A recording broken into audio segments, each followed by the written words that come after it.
जी अस्सलाम वालेकुम। आज हम लोग क्वेश्चन नंबर 15 जो थर्ड चैप्टर का है वो करेंगे। और उसके लिए मैं आप लोगों को रिक्वेस्ट करूँगा चाह के बुक आप सामने रख लें, तब तक के लिए वीडियो पॉज कर लें। और जी हम क्वेश्चन बुक से रीड आउट करने लगा हूँ। On 1st January 2017, the company has 12% debentures, outstanding debenture of rupees 4 lakh. The interest is payable on 30th June and 31st December every year. On 1st May 2017, the company purchased 500 of its own debenture as investment at rupees 97 x interest. Past journal entries: if the company cancelled the own debenture at the end of 2017, the company resell its own debenture of rupees 105 at the end of year. अब इसके अंदर हम लोग बस conditions आ गई है कि हम लोगों ने दो कंडीशन के अकॉर्डिंग एंडिंग करनी है। लेकिन पहले हम क्या करते थे, पहले एक डिबेंचर हम साल के फर्स्ट पोर्शन में और साल के दूसरे पोर्शन में लिया करते थे। यहाँ पे सिर्फ आपने एक डिबेंचर लिया साल के फर्स्ट पोर्शन में। तो उसके अकॉर्डिंग क्या होगा, हम लोग यहाँ पे कुछ कंडीशंस क्रिएट कर लेते हैं। उस कंडीशन के अकॉर्डिंग हम लोग करेंगे ये कि हम लोगों के पास ऑप्शन आ जाएंगे। हमारे पास ऑप्शन कौन कौन से हैं। फर्स्ट हमने जो सबसे पहले एंट्री करनी है वो है फर्स्ट ऑफ मई की, जब आप डिबेंचर परचेज करेंगे।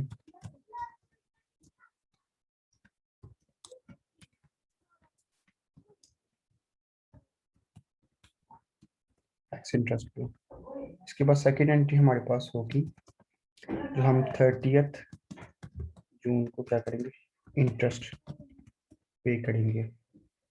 देन इसके बाद हमने फर्दर कोई परचेज नहीं किया डिबेंचर, बल्कि हमने थर्ड एंट्री में हम 31st दिसंबर को जो हमने इंटरेस्ट पे करना है उसकी एंट्री करेंगे।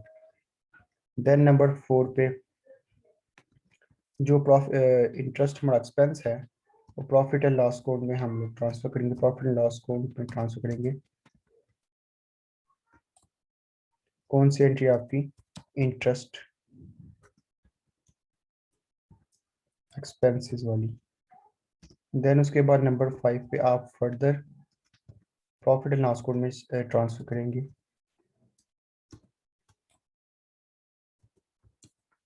जो इंटरेस्ट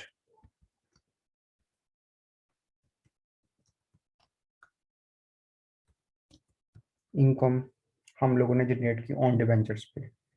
इसके बाद हमारी कंडीशन आ जाएंगी। कंडीशन नंबर 6 पे आ जाएगी सबसे पहली कंडीशन जो ए वाली है कि आप लोगों ने कैंसिलेशन ऑफ कैंसिल करने हैं जो आप लोगों ने अपनी ही डिबेंचर्स उसकी कैंसिल्स ऑफ डिबेंचर्स जो आप लोगों ने परचेज किए थे। और नंबर 7 पे है कि अगर बी कंडीशन के रीसेल करने पड़े आप लोगों को शेयर्स एट 105। तो ये 7 एंट्रीज होंगी। ये ऊपर वाले 5 तो जनरल एंट्री जो कि आप लोगों की नॉर्मल कंडीशन में होती हैं, और ये दो कंडीशन आप लोगों की स्पेसिफिकली इसके कंडीशन के अकॉर्डिंग हम चलेंगे। इस पे ए और बी हम कंडीशन देंगे, इनको हम सिंप्लीफाई करेंगे। तो सबसे पहले जब हम डिबेंचर परचेज करेंगे 2017 मई 1 को, मई 1, तो हम लोगों ने ऑन डिबेंचर परचेज करने हैं एक्स इंटरेस्ट पे। तो ऑन डिबेंचर डेबिट, फिर इंटरेस्ट ऑन डिबेंचर्स वो भी डेबिट, और बैंक के चूंकि हमने पेमेंट करने के बैंक अकाउंट हमारा क्रेडिट हो जाएगा। तो इसकी जनरेशन आएगी बीइंग डिबेंचर्स वर परचेज्ड। और इसकी कैलकुलेशन कैसे होगी, सबसे पहले हम लोगों ने ये ऊपर मेंशन करना है कि ये एक्स इंटरेस्ट पे है। तो एक्स इंटरेस्ट का मतलब है कि हमने जो भी अमाउंट पे करनी है उस पर हम लोगों ने इंटरेस्ट एक्लूड करना है। अब आप लोग ओन डिबेंचर ले रहे हो 500 डिबेंचर्स मल्टीप्लाई बाय 97 तो आपके पास इसकी टोटल अमाउंट आनी चाहिए। देखिए टोटल अमाउंट बन रही है 48,500 के आपने डिबेंचर परचेज कर लिए। अब इसके बाद इंटरेस्ट भी है इस 500 डिबेंचर पे। अब ये 500 डिबेंचर की जो एक्चुअल वैल्यू बनती है वो 50,000 बनती है। तो 500 मल्टीप्लाई बाई 100 तो ये 50,000। अब मल्टीप्लाई बाई 12% उसका रेट है, और देन मल्टीप्लाई बाई अगेन आप लोग करोगे इसके मंथ से। अब ये मई तक है तो जनवरी फरवरी मार्च अप्रैल, और फर्स्ट में है तो मई इंक्लूड नहीं होगा, तो ये 4/12 हमारे पास आ जाएगा। तो इसको सिंपलीफाई करके आपके पास जो इंटरेस्ट अमाउंट आएगी वो होगी 2000।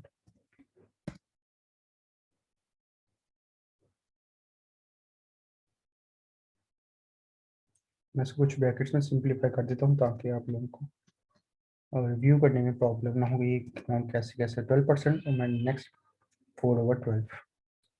तो अब जब हम बैंक में ट्रांसफर करेंगे तो इसकी टोटल अमाउंट को हम ऐड कर लेंगे। तो टोटल हमारे पास आ जाएगा, टोटल अमाउंट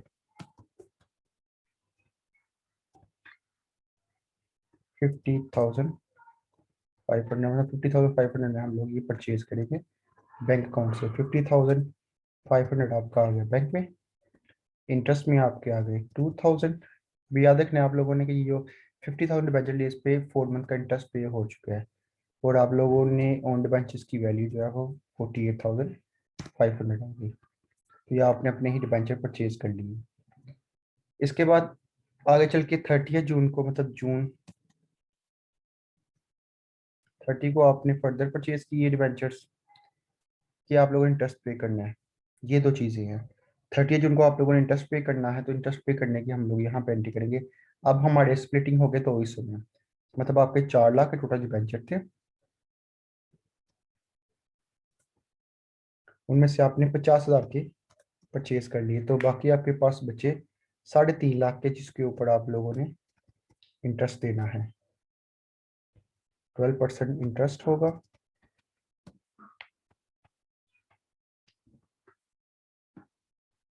और आप लोगों ने ये देना है 6/12, 6 मंथ का इंटरेस्ट आप लोगों ने पे करना है। तो आपके पास जो अमाउंट आ जाएगी वो अप्रॉक्सीमेट 21,000 आपके पास अमाउंट आ जाएगी उसकी, जो आप लोगों ने इंटरेस्ट रिमेनिंग 3.5 लाख डिबेंचर्स पे देना है। अब आपके अपने डिबेंचर्स भी हैं जो आप लोगों ने परचेज किए हैं, वो है 50,000 के, उनके ऊपर भी आपको इंटरेस्ट मिलेगा, तो वो है 12%। लेकिन उनका जो ड्यूरेशन ऑफ मंथ है वो 2/12 हो जाएगा, क्योंकि आपने अप्रैल तक दे दिया, तो मई और जून का आपके पास बाकी रिमेनिंग बच गया।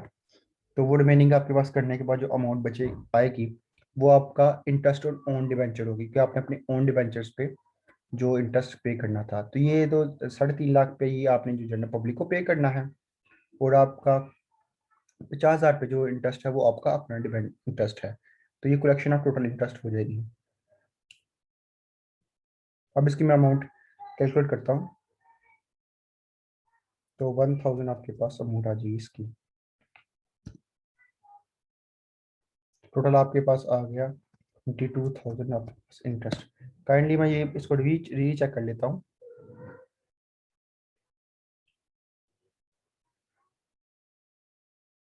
ठीक है, ये हमारे पास टोटल इंटरेस्ट आ गया।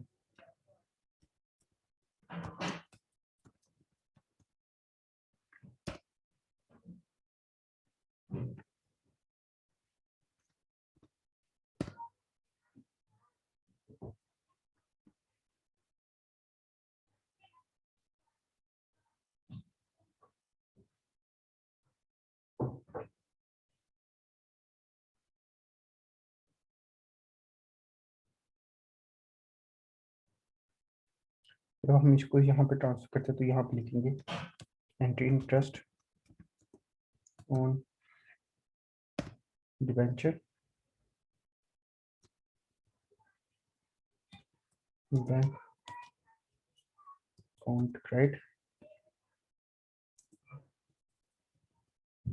तो यहाँ पर इंटरेस्ट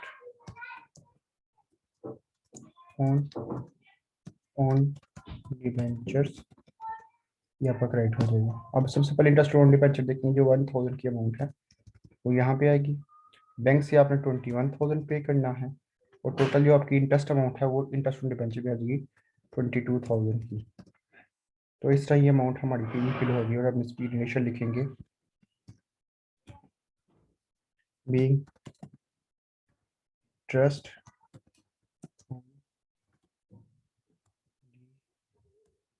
वेंचर्स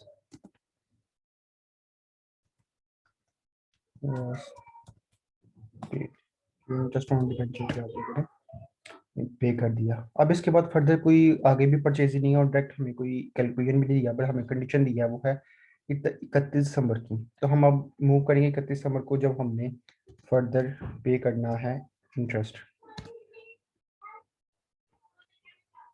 तो उसकी हमारे पास सेम ही एंट्री हो जाएगी, इंटरेस्ट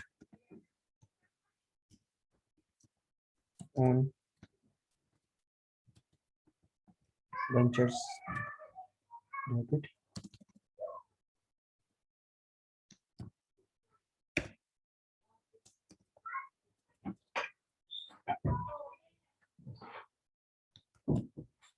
ये कोई एंट्री आप लोगों की दोबारा आ जाएगी, और being interest paid on debentures. अब इसकी अमाउंट थोड़ी डिफरेंट फीलिंग होगी, क्योंकि हम लोगों ने 3.5 लाख पे तो यही कैलकुलेशन आएगी जो कि पहले वाली है, तो ये भी फिर 6 माह का बनेगा। लेकिन हमारे जो ओन डिबेंचर है, चूंकि हमने जून में लिया और जून के बाद दिसंबर तक आएगी, तो यहाँ पे 6 मंथ अगेन हम लोगों के कैलकुलेट होंगे। तो यही अमाउंट आप लोग की दोबारा आ जाएगी, लेकिन मैं इसी को कॉपी कर लेता हूँ।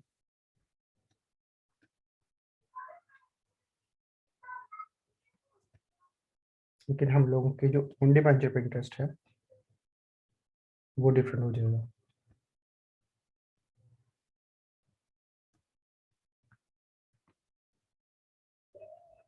सॉरी, मन से प्रेसिंग हो गई।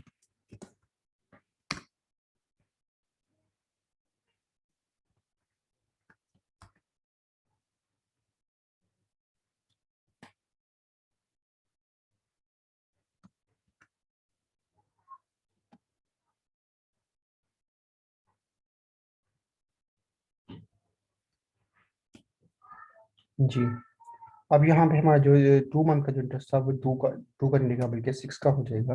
तो हम यहाँ पे वो एंट्री करेंगे। तो उसके करने के बाद हमारे पास ये अमाउंट आ जाएगी 3000। 3000 को जब कैलकुलेट करेंगे तो हमारे पास इनका कम्बिनेशन 27,000 आ जाएगा इंटरेस्ट, जो कि हम लोगों ने टोटल इस पे करना है। तो अब टोटल इंटरेस्ट 27,000 का। अब बैंक अकाउंट 21,000 से ही हमारी आएगी, सॉरी 24,000 हो जाएगी सम ऑफ करके। तो 24,000 ही यहाँ पे रहेगा।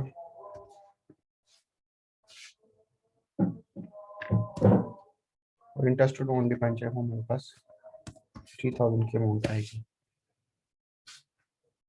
ये हो गया हमारा यहाँ तक।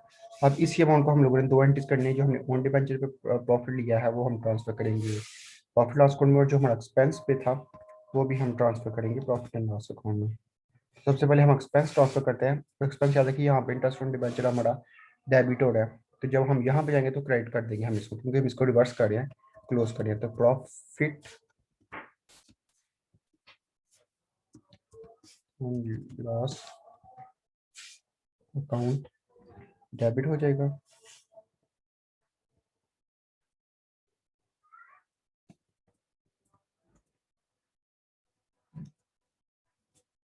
इंटरेस्ट ऑन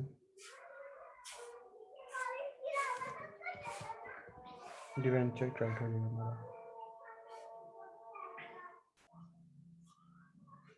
तो हम लोग में यहाँ पे अमाउंट आएगी।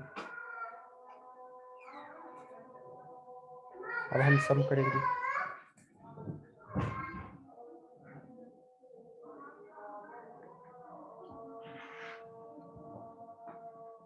अब हम यहाँ पे टोटल करेंगे प्रॉफिट एंड लॉस अकाउंट के लिए।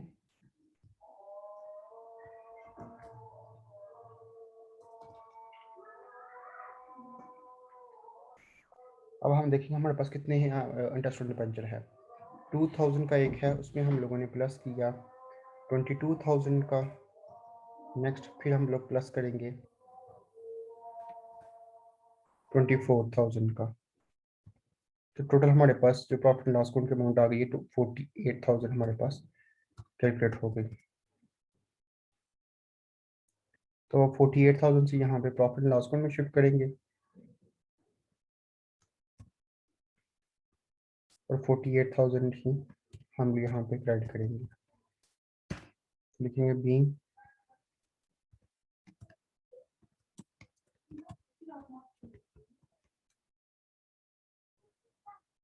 इंटरेस्ट, मैं इंटरेस्ट एक्सपेंस में लिख देता हूँ, इंटरेस्ट एक्सपेंस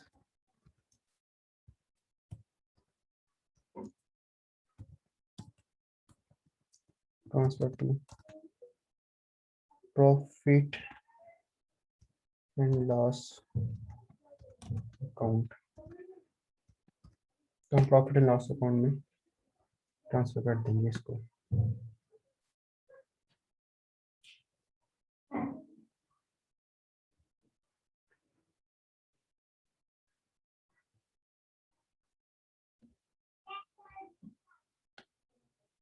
यहाँ पे जो प्रॉफिट लॉस करूँ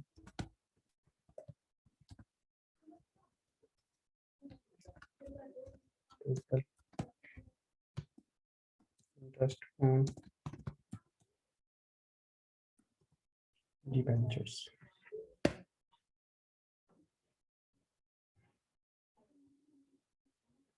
देखिए हमारे पास अब ये लास्ट वाली एंट्री आएगी, फिफ्थ वाली। तो अब हम क्या करेंगे, इसी एंट्री को रिवर्स कर सकते हैं, लेकिन हम लोगों ने ऑन डिबेंचर को लेके चलना है। तो इंटरेस्ट ऑन डिबेंचर वैसे क्रेडिट होते हैं, लेकिन प्रॉफिट एंड लॉस अकाउंट पे जब भी ये हम ट्रांसफर करेंगे तो इनको डेबिट कर देंगे, को हमने इनको क्लोज करना है। तो इंटरेस्ट ऑन ऑन डिबेंचर्स हम लोग को डेबिट हो गया, और हम लोग profit and loss account credit.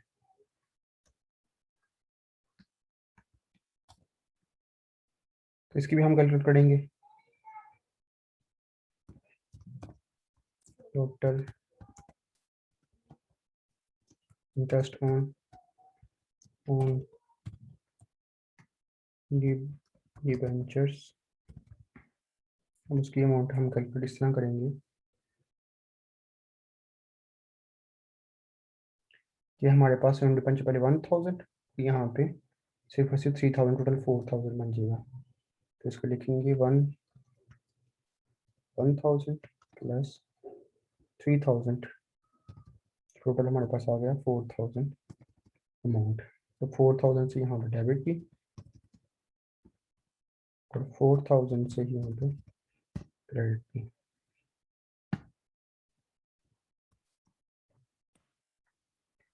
यहाँ हम लिखेंगे बीइंग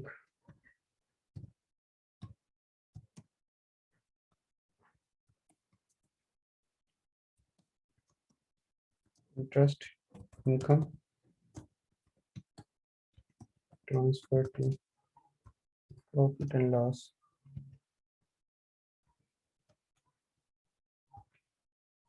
तो यहाँ तक हमारा जनरल जो थी वो एंट्रीज वो कंप्लीट हो गई। अब यहाँ पे हमारे पास कंडीशन आ गई A and B. First condition में क्या कैंसिलेशन करनी है, तो कैंसिलेशन वही है कि हम ऑन डिबेंचर डेबिट, और इस पे जो प्रॉफिट होगा हम उसको प्रॉफिट एंड रिडेम्पशन फंड या कैपिटल रिजर्व में कर सकते हैं। तो हम यहाँ पे एक एंट्री करेंगे जो कि ऑन डिबेंचर को कैंसिलेशन की होगी।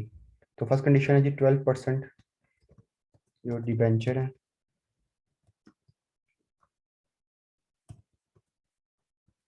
वो डेबिट हो गया आपके ऑन डिबेंचर्स, आप लोगों के हो गए राइट। और इस पे क्योंकि प्रॉफिट है तो मैं लास्ट तक रिडम्पशन ऑफ प्रॉफिट कराया था, लेकिन अगर आप उसकी जगह कैपिटल रिजर्व को भी कर लोगे तो भी आपका सबसे अच्छा रहेगा। तो हम कैपिटल रिजर्व में ऐड कर देते हैं। अब क्या हुआ हमारे पास, हमने डिबेंचर लिए थे जो कि सबसे फर्स्ट एंट्री में है 48,500 की अमाउंट थी 48,500। चूंकि हम एज इन्वेस्टमेंट या एज एसेट लिए थे तो हमारी वो 48,500, लेकिन हमारी जो ओन डिबेंचर की एक्चुअल वैल्यू है, पार वैल्यू है, वो है 50,000। इसका मतलब है 150, 150 मतलब 2,500 हमारे प्रॉफिट में आ जाएंगे। तो हम उनको लिखेंगे कैपिटल रिजर्व में आगे, और इंक्लेशन होगी बीइंग डिबेंचर्स और कैंसल्ड। हमने क्या कर दिया, डिबेंचर्स को कैंसिल कर दिया फर्स्ट कंडीशन में। अब सेकंड कंडीशन में अगर हमें री इशू करने पड़े, दोबारा इशू करने पड़े, तो उसमें क्या होगा कि हम जब री इशू करेंगे तो हमसे बैंक की अमाउंट, बैंक में पैसे आएंगे, बैंक अकाउंट डेबिट, ठीक है जी। चूंकि ओन डिबेंचर जा रहे हैं तो ओन डिबेंचर को हम क्या कर देंगे, क्रेडिट कर देंगे, तो बस क्रेडिट होके